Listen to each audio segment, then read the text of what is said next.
देती है जब उसकी ज़रूरत पेश आती है। तो ये आजकल क्योंकि चेयरमैन नैब की तकर्री का या एक्सटेंशन का एक मसला था, तो उन्होंने एक ऑर्डिनेंस जारी करना मुनासिब समझा और उन्होंने उसमें एक अमेंडमेंट चेयरमैन नैब के हवाले से ये दी कि जब तक नया चेयरमैन नैब तैनात नहीं हो जाता वो ही चेयरमैन कंटिन्यू करेंगे जो इस वक्त ऑफिस होल्ड कर रहे होंगे।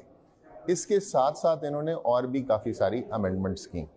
जो सैफ और रहमान खान न्याजी का केस है, उस केस में जो रेलेवेंट अमेंडमेंट आई है वो सेक्शन 2C अमेंड किया है इन्होंने। उसमें उन्होंने लिंक कर दिया है कि जो भी एलिगेशन होगा किसी भी बंदे के खिलाफ, वो नैब कवानीन में तब जाएगा या इसके ज़ुमरे में तब आएगा जब वो किसी तरीके से होल्डर ऑफ पब्लिक ऑफिस के साथ कनेक्टेड होगा, या डायरेक्टली या इनडायरेक्टली। मतलब ये कि कोई आपके इलेक्टेड रिप्रेजेंटेटिव्स हैं या कोई सरकारी ऑफिसर्स हैं, अगर उनसे ये कोई इस तरह की चीज़ कनेक्टेड होगी तो वो नैब के ज़ुमरे में आएगा। प्राइवेट पर्सनस के कारोबारी मामलात जो हैं वो नैब की पहुंच से बाहर होंगे, या टैक्सेशन के मामलात नैब की पहुंच से बाहर होंगे। इसी तरह गवर्नमेंट ने अपने आप को भी बचाया कि कैबिनेट की डिसीजंस जो हैं वो नैब के ज़ुमरे से बाहर होंगी, और बहुत सारी और चीज़ें भी इन्होंने नैब की जुरिस्डिक्शन से निकाल दी। और मज़ीद इन्होंने बेल का इख्तियार भी ट्रायल कोर्ट को दे दिया। काफ़ी सारी और भी अमेंडमेंट्स हैं। मगर सैफ खान न्याजी के केस में हमारा स्टांस पहले दिन से ये था कि ये एक बिज़नेस ट्रांजैक्शंस हैं, उनमें कारोबार में नफ़ा नुकसान होता है, रोज़ इनमें डिस्प्यूट्स पैदा होते हैं और कारोबारी लोग नॉर्मली आपस में बैठकर वो डिस्प्यूट्स हल कर लेते हैं। जो डिस्प्यूट्स कारोबारी लोग आपस में बैठकर हल नहीं कर सकते वो कोर्ट्स में ले जाते हैं। उधर सिविल कोर्ट्स मौजूद हैं, उधर SCCP मौजूद है, उधर और बहुत सारे रेगुलेटर्स मौजूद हैं। नैब उनमें से एक इदारा नहीं है। और इस पर आपको याद होगा कुछ साल पहले भी बिजनेस कम्युनिटी के लीडरान जनरल बाजवा साहब से मिले थे जाकर, और उन्होंने इस चीज़ पर भी एतराज़ किया था कि ये नैब हर चीज़ में क्यों इंटरफेयर कर रही।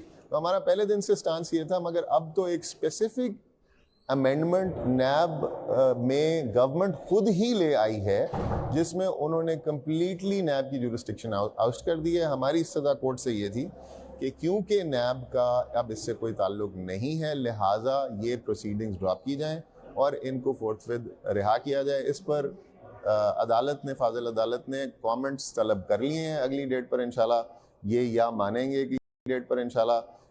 मानेंगे कि ये अमेंडमेंट आई है और ये इसी तरीके से आई है, और फिर ये अपना मौक़िफ़ पेश करेंगे। इंशाल्लाह उसके बाद बहस होगी और आपको पता चल जाएगा क्या। शुमात भाई ये बताइए, ऑर्डिनेंस आने के बाद कोई भी प्राइवेट पर्सन है, XYZ कोई भी बिजनेस करता है, फिर उसको नैब हाथ नहीं डाल सकेगी? क्या ऑर्डिनेंस का आसान लफ्जों में यही मुखफ़ निकाला जाए या यही कहा जाए कि भाई कोई भी शख्स कोई प्राइवेट बिजनेस करता है तो नैब उसके साथ हाउसिंग सोसाइटीज़ के स्कीम होते हैं, ठीक है, दीगर कई स्कीम्स होते हैं, उसमें फिर नैब असरअंदाज नहीं हो सकेगा? देखें, नैब खाली, मैंने जिस तरह पहले आपकी खिदमत में अर्ज़ किया कि खाली ये मकसद नहीं था इस अमेंडमेंट ऑर्डिनेंस का। इसमें बहुत सारे मकासद गवर्नमेंट ने अपने पूरे करने की कोशिश की, जिसमें चेयरमैन नैब की एक्सटेंशन समझ लीजिएगा कि उनका प्राइमरी मकसद था।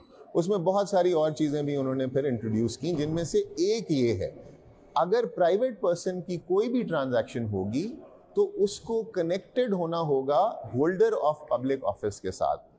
सियासी या सरकारी मुलाजमीन की बीच में इन्वॉल्वमेंट या उनकी मदद या उनकी करप्शन पर नैब के इदारे एक्टिव हो सकेंगे और नैब के कानून एक्टिव हो सकेंगे।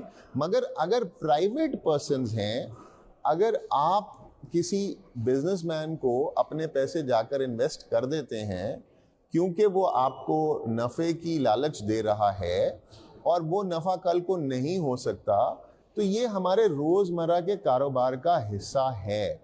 इस सैफ और रहमान न्याजी के केस में इस तरह से ये पैसे इनको लोग देते रहे और इनकी कंपनियों में पैसे इन्वेस्टर्स के और इनके बिजनेस पार्टनर्स के आए, इनकी फॉरेन कंपनी से। अब उनमें कोई डिस्प्यूट नहीं है, मगर क्योंकि ये सोच रहे हैं कि डिस्प्यूट पैदा हो जाएंगे तो नैब ने उसको ओवर रीच किया है। हालांकि ये SCCP ने ये मैटर टेकअप किया हुआ है, उसमें उन्होंने इनको सज़ाएं दे दी हुई हैं और वो सज़ाओं की अपीलें भी कोर्ट्स में, कॉम्पिटेंट कोर्ट्स में मौजूद हैं। अब वो उनका दायरा इख्तियार है कि उसमें क्या सज़ा देते हैं क्या नहीं।